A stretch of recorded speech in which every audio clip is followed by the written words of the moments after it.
नमस्कार, स्वागत है आपका बिहार समाचार में। बिहार वालों के लिए आज सबसे बड़ी घोषणाएं हो गई है। बिहार के माताओं बहनों के लिए बड़ी खुशखबरी है। साथ ही बिहार में एक ही बार में 5 लाख सरकारी नौकरियां निकाल दी गई है। गरीबों के लिए, किसानों के लिए भी बड़ी सौगातें दी गई। आज बिहार और देश की बड़ी खबरों पर बात करेंगे। इससे पहले आपसे एक छोटी सी अनुरोध है, कृपया वीडियो को एक प्यारा सा लाइक अवश्य कर दीजिएगा। आपका लाइक करना ही हमारी मेहनत का फल होता है। तेजस्वी यादव ने अब तक की सबसे बड़ी घोषणा कर दी है कि हम बिहार की हर एक महिलाओं को प्रत्येक महीने 2500 रुपया करके देंगे और इसके लिए माई बहन मान योजना की शुरुआत की गई है। जैसे ही तेजस्वी यादव ने ये ऐलान किया, उसके बाद ये खबर पूरे बिहार में आग की तरह फैल गई है। आरजेडी ने कई तस्वीरें जारी की है। आप देख सकते हैं, इस महिला ने भी माई बहन मान योजना के बारे में पढ़ा। बिहार में जहां जाए वहां तेजस्वी यादव की चर्चाएं हो रही है। तेजस्वी यादव की माई बहन मान योजना की चर्चाएं हो रही है। जहां भी दो लोग बैठ रहे हैं, यही चर्चाएं हो रही है, चाहे चाय का दुकान हो या नाई का सैलून। आज हर वर्ग तेजस्वी यादव से खुश है। तेजस्वी यादव की इस योजना का जमकर तारीफ हो रहा है। कई राज्यों में महिलाओं को सीधा उनके बैंक खाते में पैसे दिए जाते हैं। सिर्फ बिहार में ही नहीं दिया जा रहा था, लेकिन अब बिहार में भी मिलेगा और दूसरे राज्य से ज्यादा ही मिलेगा। बिहार की महिलाओं को प्रत्येक महीने 2500 रुपया स्टार्टिंग में ही दे दिया जाएगा। बाद में इसकी राशि बढ़ाई भी जा सकती है। आपने देखा ही कि झारखंड में किस तरह से हेमंत सोरेन जी ने मैया सम्मान योजना के तहत भारी मतों से जीत हासिल की और अब तेजस्वी यादव ने भी मानो बिहार में ब्रह्मास्त्र चल दिया है। हर जगह तेजस्वी यादव की माई बहन मान योजना की चर्चाएं हो रही है। तो इधर तेजस्वी यादव ने कहा है कि माई बहन मान योजना प्रति माह 2500 रुपए की राशि मात्र नहीं है, ये एक विचार है महिला उत्थान का, सक्षमता की ओर प्रस्थान का, माताओं के घर समाज के योगदान का, बहनों के आत्मविश्वास और आर्थिक ज्ञान का, समृद्ध बिहार के अभिमान का, तेजस्वी के अभियान का। बिहार वालों के लिए नीतीश कुमार जी ने बड़ी घोषणा कर दी है कि इंटर और मौलवी पास युवाओं को अब सरकार बेरोजगारी भत्ता देने वाली है। देखिए, जब तक नौकरी नहीं मिल जाती है तब तक इंटर पास वालों को प्रत्येक महीने सरकार की ओर से सीधा उनके बैंक खाते में पैसे मिलता रहेगा। इंटर और मौलवी पास युवाओं को 2 साल तक बिहार सरकार बेरोजगारी भत्ता देने जा रही है। देखिए, 20 से 25 साल के छात्र छात्राओं को रोजगार तलाशने के लिए नीतीश सरकार हर महीने 1000 रुपया देगी, यानी 2 साल तक 24,000 रुपया दिया जाएगा। अब ये लीजिए, आवेदन की प्रक्रिया शुरू भी हो चुकी है। देखिए, आवेदक को निबंधन एवं सत्यापन हेतु कई कागजात जो बताए गए हैं, जैसे कि इंटर या मौलवी का परित्याग प्रमाण पत्र, मैट्रिक का मार्कशीट, इंटर या मौलवी का मार्कशीट, आधार कार्ड, निवासी प्रमाण पत्र यानी रेसिडेंशियल सर्टिफिकेट, बैंक का पासबुक और पासपोर्ट साइज फोटो के साथ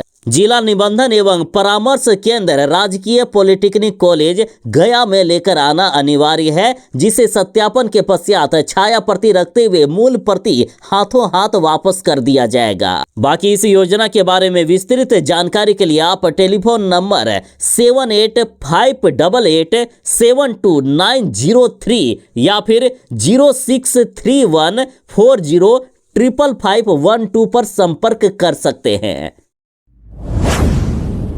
बिहार में नीतीश कुमार जी के इस फेल शराबबंदी का हर दिन मजाक उड़ता है और अब तो पटना हाईकोर्ट भी बार बार नीतीश सरकार को लताड़ लगा रहे हैं। और इस बार देखिए, फिर से बड़ा फैसला सुनाया गया। जो शराबबंदी कानून के तहत वाहनों को यानी गाड़ियों को जब्त करके रखा गया है, तो उसको 6 महीने के अंदर छोड़ना पड़ेगा। साथ ही जब्त गाड़ी यदि धूप बरसात आदि के कारण जंग लग कर सड़ गए हैं, तो उल्टा सरकार ही मुआवजा देगी, सरकार को ही जुर्माना भरना पड़ेगा। देखिए, सोमवार को सुनवाई के बाद पटना उच्च न्यायालय ने जब्त वाहनों को लेकर पुलिस विभाग को महत्वपूर्ण दिशा निर्देश जारी किया है। देखिए, शराबबंदी कानून के तहत एक व्यक्ति के वाहन को जब्त कर लिया गया था। फिर आवेदक संतोष सिंह ने अपने बजाज प्लेटिना मोटरसाइकिल को मुफ्त करने के लिए हाईकोर्ट में याचिका दायर की थी। और बराबर इस तरह के ही केस सामने आते हैं कि निर्दोषों को भी नीतीश सरकार शराबबंदी कानून के तहत परेशान करती है। और फिर से देखिए, हाईकोर्ट ने इस केस के गाड़ी मालिक को अनावश्यक रूप से परेशान करने पर क्षतिपूर्ति के रूप में 25,000 रुपए और बेवजह मुकदमेबाजी करने के बतौर 25,000 रुपए यानी कुल मिलाकर 50,000 रुपए देने की बात कही है। सरकार ये पैसे गाड़ी मालिक को देगी। हाईकोर्ट ने यह भी कहा है कि यदि किसी के वाहन को जब्त किया जाता है तो उसे यदि धूप, बरसात या पानी के कारण जंग लगता है तो सरकार ही इसका भी मुआवजा भरेगी। साथ ही जब्त वाहन का कोई भी पुलिस का अधिकारी अपने उपयोग में नहीं ला सकता है, यानी उसे नहीं चला सकता है, उसे हिफाजत से रखना पड़ेगा।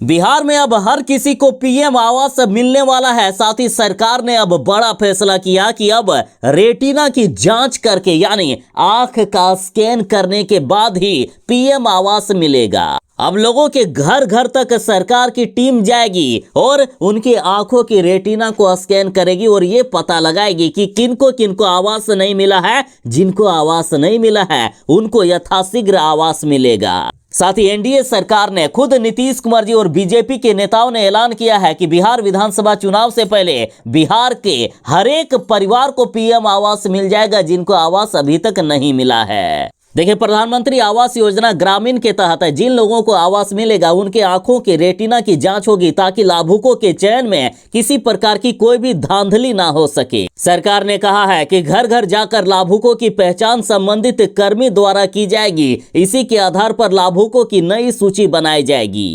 तो यदि आप में भी कोई ऐसे हैं जिनको अभी तक आवास नहीं मिला है तो कमेंट में अपने नाम के साथ जिला का नाम जरूर ही बताइएगा। जिनको भी आवास नहीं मिला है जल्द से जल्द आवेदन करें। हर हाल में इस बार सरकार चुनाव से पहले लोगों को आवास देने वाली है। बिहार में सरकारी नौकरी की बारिश होने वाली है। मुख्यमंत्री नीतीश कुमार जी ने कैबिनेट की अहम बैठक बुला ली है। विधानसभा चुनाव से पहले बिहार में नौकरी देने के वादों को पूरा करेंगे नीतीश कुमार जी। देखिए, नीतीश कुमार जी ने कहा है कि बिहार में हम 12 लाख सरकारी नौकरी देंगे और लगभग अभी 7 लाख नौकरियां मिल चुकी है। बाकी 5 लाख नौकरी अगले कुछ महीनों में दिया जाएगा। नीतीश कुमार जी ने 20 दिसंबर यानी शुक्रवार को कैबिनेट की अहम बैठक बुला ली है। मुख्यमंत्री नीतीश कुमार जी ने कहा है कि हम अपने किए गए सारे वादों को जब तक पूरा नहीं करेंगे तब तक जनता के बीच वोट मांगने के लिए नहीं जाएंगे। देखिए, जानकारी के मुताबिक बिहार में अभी भी 45 विभागों में 4.5 लाख से भी अधिक पद रिक्त हैं। सबसे अधिक शिक्षा विभाग में 2,17,591 पद रिक्त है। इस पर जल्द ही बहाली की जाएगी। वहीं स्वास्थ्य विभाग में 65,734 पदों पर बहाली होने वाली है। गृह विभाग में 41,414 पदों पर बहाली होगी। ग्रामीण विकास विभाग में 11,784 पदों पर बहाली की जाएगी। नगर विकास एवं आवास विभाग में 1,948 पदों पर बहाली होगी। पंचायती राज विभाग में 5,551 पद, तो वहीं गृह विभाग में 3,015 पदों पर बहाली होगी एवं पशु एवं मत्स्य संसाधन विभाग में 4,814 पद रिक्त है। इन सभी पर बहाली के लिए बस नीतीश कुमार जी घोषणा करने वाले हैं और जल्द से जल्द नोटिफिकेशन निकालकर बहाली प्रक्रिया चुनाव से पहले पूरा कर लिया जाएगा, यानी नौकरी के लिए नियुक्ति पत्र दे दिया जाएगा। तेजस्वी यादव ने माई बहिन मान योजना के तहत बिहार के महिलाओं को 2500 रुपए देने का वादा किया। साथ ही तेजस्वी यादव ने कहा है कि हमारी सरकार बनते ही 1 महीने के अंदर ये योजना लागू कर देंगे और पहले ही महीने से बिहार के महिलाओं के खाते में 2500 रुपए नगद आना शुरू हो जाएगा। तेजस्वी बोले कि ये योजना नहीं, सिर्फ वादा नहीं, बल्कि बिहार की महिलाओं के सम्मान और समृद्धि के प्रति हमारा अटूट विश्वास है। सरकार बनने के 1 महीने के भीतर इसे लागू किया जाएगा। तेजस्वी ने कहा कि हर वादा पूरा किया, हर संकल्प साकार किया। अब बारी है बिहार की मां बहनों के सपनों को साकार करने की। तेजस्वी यादव बोले कि महिलाओं का आशीर्वाद जहां है, सुख समृद्धि का वास वहां है। जब महिलाओं को ताकत मिलती है, परिवार और समाज खुद मजबूत हो जाते हैं। हमारा लक्ष्य है कि हर माँ बहन को आर्थिक मदद कर उनका और उनके परिवार का जीवन बेहतर बनाए। जब घर की महिला सुखी होगी, तभी बिहार समृद्ध और तरक्की करेगा। इस बार 2025 में मैट्रिक और इंटर पास करने वाले छात्र छात्राओं के लिए बड़ी खुशखबरी है। इनको मिलने वाली जो सम्मान राशि है वो दोगुनी कर दी गई है। देखिए, इस बार 2025 में मैट्रिक और इंटर के तीनों संकाय में प्रथम स्थान प्राप्त करने वालों को अब 1 लाख रुपए की जगह 2 लाख रुपए दिए जाएंगे। तो वहीं दूसरा स्थान प्राप्त करने वालों को अब 75,000 रुपए की जगह 1.5 लाख रुपया दिया जाएगा। और तीसरा स्थान प्राप्त करने वालों को पहले 50,000 मिलते थे, लेकिन अब उसका दोगुना यानी 1 लाख रुपया पुरस्कार के तौर पर दिया जाएगा। इसके अलावा इंटरमीडिएट के तीनों संकायों में चौथा और 5वां स्थान प्राप्त करने वालों को 30,000 रुपए दिए जाएंगे। वहीं मैट्रिक में चौथा से 10वां स्थान तक जगह बनाने वालों को 20,000 रुपया करके दिया जाएगा। इसके साथ ही सभी को एक लैपटॉप और सर्टिफिकेट भी दिया जाएगा।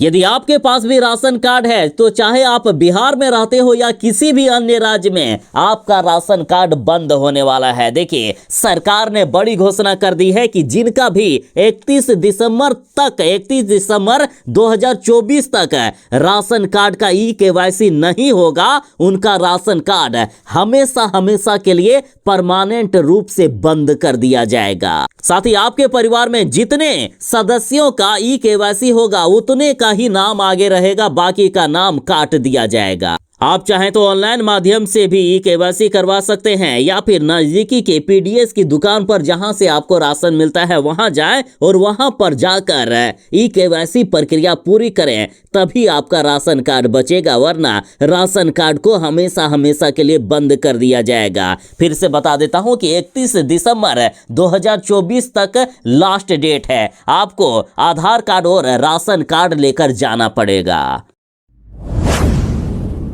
जो बिहार में पुलिस विभाग में एक अच्छी नौकरी की तलाश कर रहे हैं और चाहते हैं कि उनको 92,000 रुपया तक 1 महीने का वेतन मिले, तो उनके लिए बड़ी खुशखबरी है। बिहार पुलिस में असिस्टेंट सब इंस्पेक्टर के पदों पर भर्ती प्रक्रिया शुरू कर दी गई है। आवेदन प्रक्रिया शुरू हो चुकी है। देखिए, बिहार पुलिस सब ऑर्डिनेट सर्विस कमीशन यानी बीपीएसएससी ने असिस्टेंट सब इंस्पेक्टर यानी एएसआई के पदों पर भर्ती के लिए अधिसूचना जारी कर दी है। इच्छुक उम्मीदवार आधिकारिक वेबसाइट bpssc.bihar.gov.in पर जाकर आवेदन कर सकते हैं। आवेदन करने की अंतिम तारीख 17 जनवरी 2024 तक है। क्वालिफिकेशन की बात करें तो उम्मीदवार ने यदि 12वीं पास किया है तो इसके लिए आवेदन कर सकते हैं। साथ ही किसी मान्यता प्राप्त संस्थान से कंप्यूटर में डीसीए यानी डिप्लोमा होना जरूरी है। आयु सीमा की बात करें तो 18 साल से लेकर 30 साल तक आयु सीमा रखी गई है।